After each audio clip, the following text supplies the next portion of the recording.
There she is. Hello. Hi, Melissa. Hi. Hi, Paul. Good. I have to do something really quickly. Oh, Okay. I Our know selfie streak dating this. back to 2012 is intact. We found a new one. Well, congratulations on your new role. Oh, thank you so much. This is perfect for you. Uh, I appreciate that. That means a lot. really, I'm really glad to see this. Your talent and experience is a perfect fit for that event. It's such an honor to have you on. Great. No, I'm happy to be here. It feels a little daunting because I've only been here for 2 months, and part of that was making the move from Indianapolis to here. So, but it's been fun diving in. I love this event. Lots of challenges, lots of opportunities, and it's been an exciting couple of months. I'm looking forward, once I get that first race under my belt, I think I'll feel a lot better. So it's just going to be that way for the rest of the year. Yeah, I just, I know you have the life experience and the experience in this sport to make a really positive difference there. And this was built, you were built for this, and it was built for you. And Thank you. it's one of the great motorsports events on the planet. The 100th anniversary was last year, so you're kicking off the second century of Yeah. this. And that's so much fun to say. That just doesn't get old. We're into our second century of racing. Yeah, it's almost as old as I am. But Please. I've only been to the event once, and it's still one of the most profound memories I have in all of the years I've been in motorsport. I think I saw it was Rod Millen going up the mountain, and Right. my hands are still shaking. It just blew me away. It was so raw, so visceral, and you're in such a place of beauty. And it reminds me that there's a whole dimension to motorsports most people don't know exists or experience, much closer to the original adventurous spirit of the sport. Right. And Yeah. And this mountain is going to ensure that heritage carries on. That we're never going to wrangle the mountain. We're never going to wrangle that weather. That same challenge that they had in 1916 when they first ran it still exists. That's a common thread every year, every minute, it changes. So I think that's one of our strongest, selling points. Things don't change with the mountain. no, and I also think that you're racing yourself, you're racing time, but you're racing Mother Nature, Yeah. and it's the trifecta of challenges, and there's something really relatable to it. It's a metaphor for life Yeah. itself, and to get to the summit, to get to this goal, and to do it efficiently, the quickest way you can, and not fall off the edge. Yeah, right. Right. Which is as literally what we're things, all trying to do in life. And I think that what I see with this event in the landscape of all the other motorsports events out there, this does stand apart. absolutely, it's very different. The challenges, and I think it's fun. I get a lot of advice. Everybody gives out a lot of advice in motorsports. There's no way around it. The way things can be better and all of that. And it's no lack of knowing what we would like to do. The ideas are there. The challenges are, it's just so much more expensive to do it here. Yeah. And to make sure it gets done, because the connectivity as you go up the mountain, we switch satellites, for instance, as we're trying to talk to, just use Starlink. Well, we're going to switch satellites trying to do that too. So making sure there's some sort of consistency in our connectivity and all of that, it's so different. And where it really plays out isn't about what money you can raise, but making sure you're still delivering the right value to the sponsors, right? It's a one-off event, which has the advantage to racers and to teams is that they can slide it into whatever series schedule they might be running otherwise. But it's also a one-off event that, it's one market, it's one time a year, and to try to spread that value over the course of the year, as most sponsors try to do, it's a challenge. Yeah. So, those are the things I'm trying to tackle on a daily basis and try to up our game, whether it's live stream or spectators, just any sort of viewing experience. And since coming here, I've been taking a deep dive at all those different pieces, the competition, safety on the mountain is a huge thing. Yeah. And to get that stuff done, it's not just about the money. It's also 2 counties, a Forest Service, and a city or 2 to deal with. So it's all That's those. all? That's it. That's all. Well, Yeah. first off, you had me at have to change the satellites and Starlink. Yeah. So, again, that gives you a sense of just enormous scale of what this represents. Right. That's what I was struck by. I remember just showing up there going, holy, this is, you have it in your mind's eye, but until you see it, until you go up the mountain, you really don't have any idea of what this is. And what I also think that is so interesting about it, the individual stories of the people meeting this challenge are content Yeah. opportunities, and the content lives on. Some of this content has become iconic, the clown dance sort of content that's out Yes. there Yes. that defines the spirit of motorsport to the world. What vision or plan do you have for extracting the full storyline potential of this event? That's a really good question. The storytelling, we just have to make sure that we keep rising those stories to the top. And, that's going to be, I've taken a deep dive into how do we structure our content year round. Because you're right, the stories are evergreen. They really are, because it's not just a struggle. It's not a one-off race. It's a life experience. And it's, a heritage with families like the Unsers or the Millens, whatnot. Just that these things keep getting handed down. And so that's, I feel like I'm a steward in a way of this history and making sure it carries on. But all those stories from the past are relevant today. And I think, part of what I've been doing is going through and, how do we get more strategic with our marketing and our messaging and our content. And then just to help guide our sponsors through that process as well.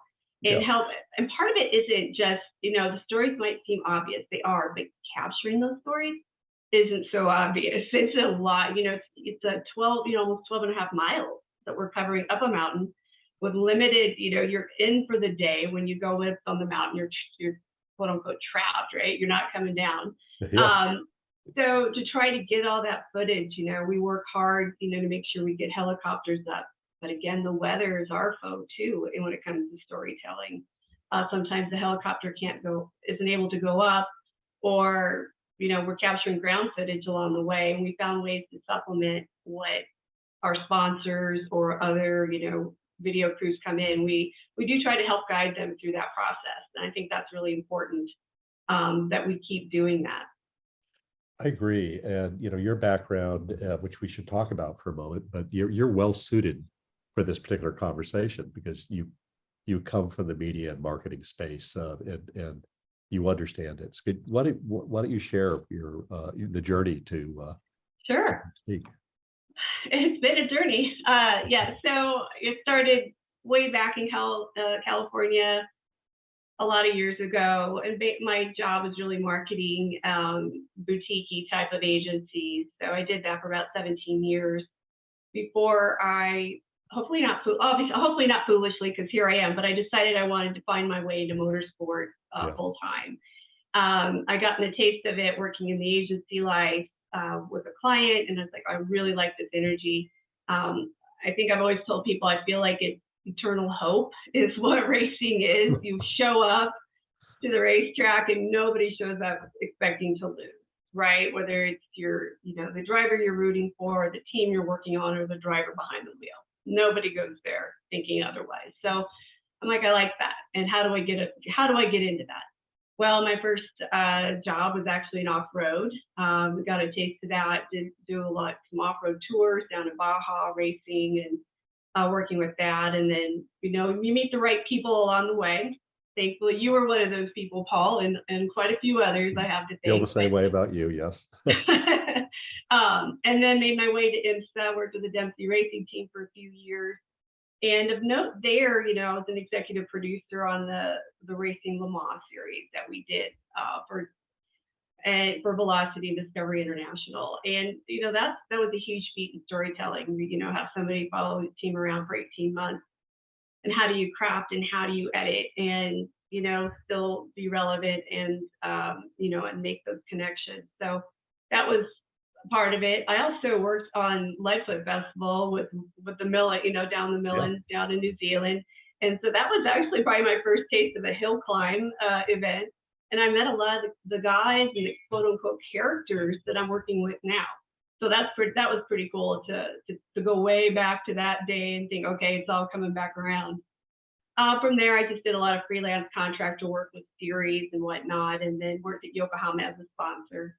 So I always like to say I've kind of touched on all parts of the business, whether I was a sponsor, racer, or working in the ops or working in live production, whatever it was. I really had the opportunities to see a race event from all the different angles. And that's exactly what this kind of position requires.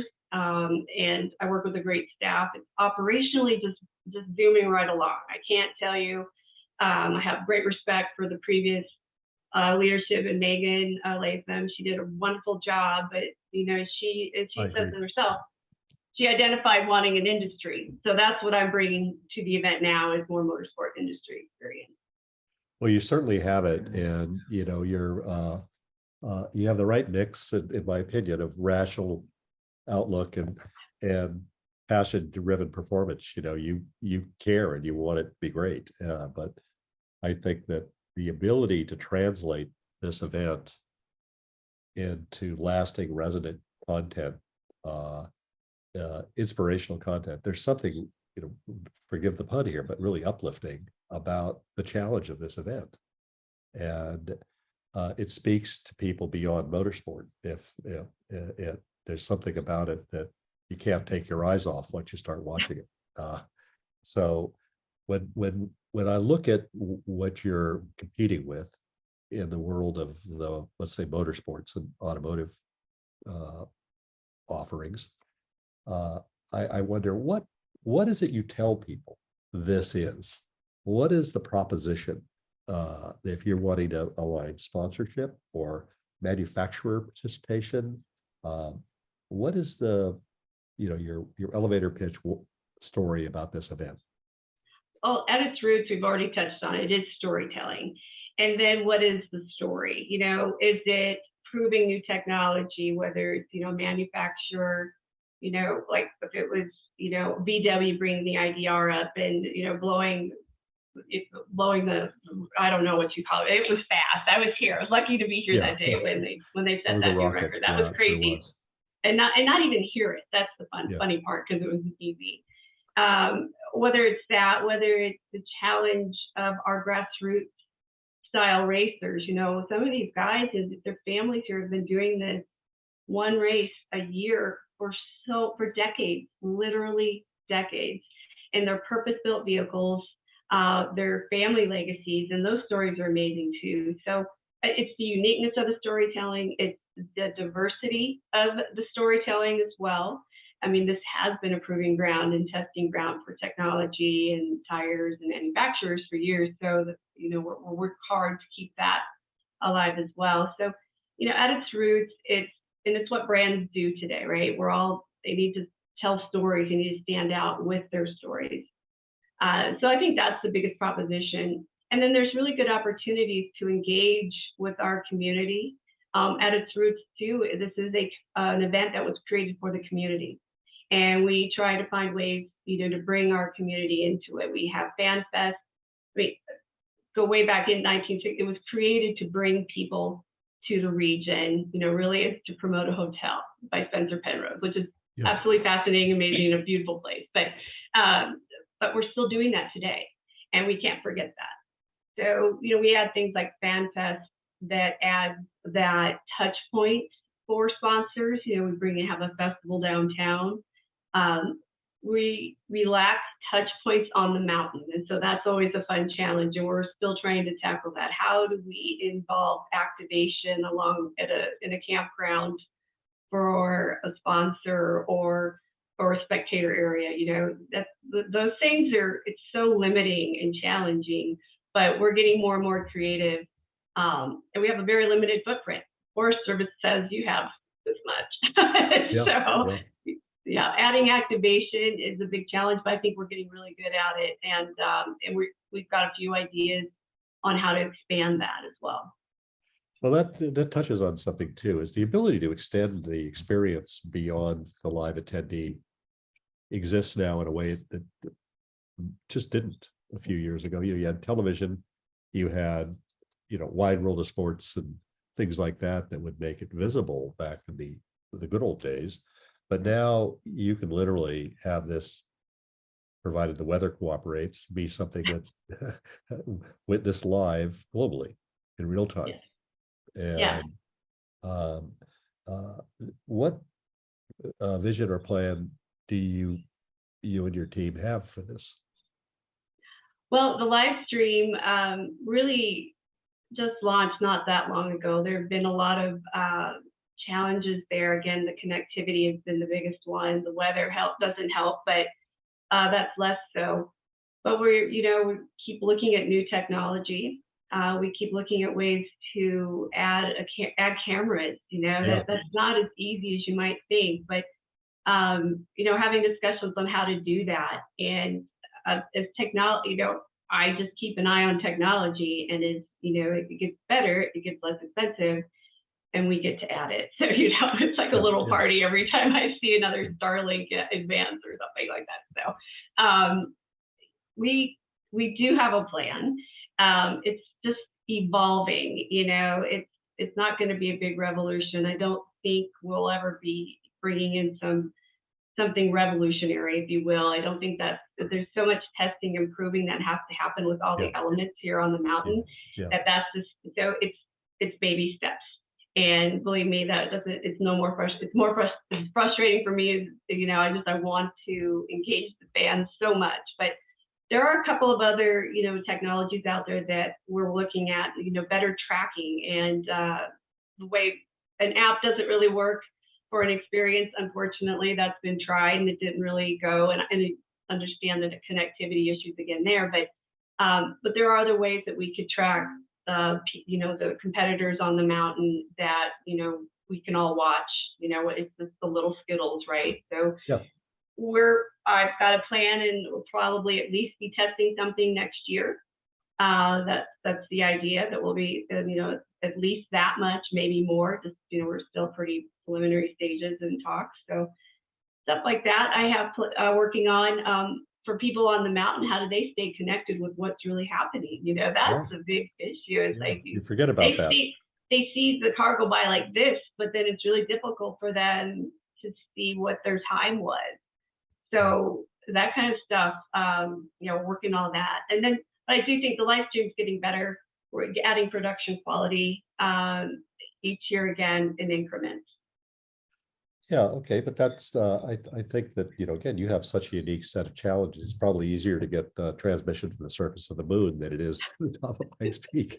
But the reality is that there are a lot of people that want to know about this as it's happening. It's become popular in youth culture.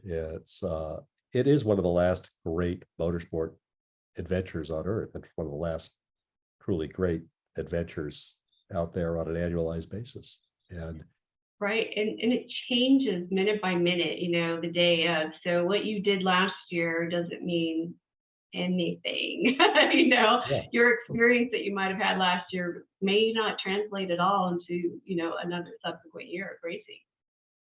Well, that's for sure, after watching it for a few years. As you know, my co-founding partner in Racer, the original partner, was Jeff Swart, who's been up the mountain a few times. But I'm staring at two posters of him across from my desk here, climbing Pikes Peak. But the thing that I noticed just in interacting with him and Paul Dollenbach and Reese Millen, Rod Millen, there's this passion in them about this Yeah. that exceeds most anything I see in racing. It's like obsession. Yes. I Um, agree. Well, and it's you're talking about racers, but it's the fans, it's our staff, yeah, it's our board, it's our community. It's the saying, it's survived, 100 runnings, and I say survived because at times it was pretty tough. I mean, those transition years between dirt and pavement, that was tough. It was tough to hold on during those years, and they did it, and that was because of passion. Pure, that's it. They made it not money. It was passion that made it happen at times. Between volunteers and people that showed up to make sure it would happen. yeah, that's the other thing. It is a community event, as you mentioned, and there is a community around this event that literally levitates it, and Hmm. of people that really care about it. Um, and you're new to this community though. I am. Uh, how is it different, and how is it the same from all the motorsports cultures you've moved through? Because you've seen the world of motorsport now.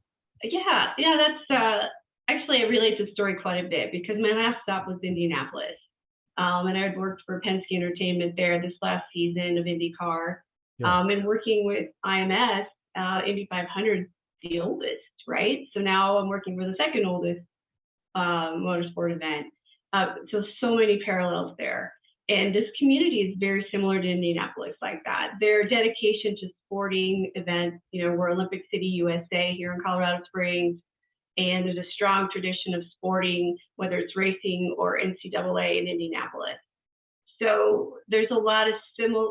So when I go to talk to people in the community, or I've met all these people, there isn't a whole lot of education. Like if they don't know specifics about the race, they understand sporting and race. They get the concept, and they're all right there to help, which I found and learned a lot about when I was in Indianapolis. That was a really nice transition for me. Just that the way the community is built like that. There aren't many markets like that, like Indianapolis or Colorado Springs like that. So that's been really neat. It's kind of award season here, as it is in many communities. So I'm getting out there and meeting a lot of people, and they're paying attention. Like they were waiting for this new person to come on board, and they want to meet me, and they want to know how they can help. And I felt that again. That was something I saw happen in Indianapolis as well.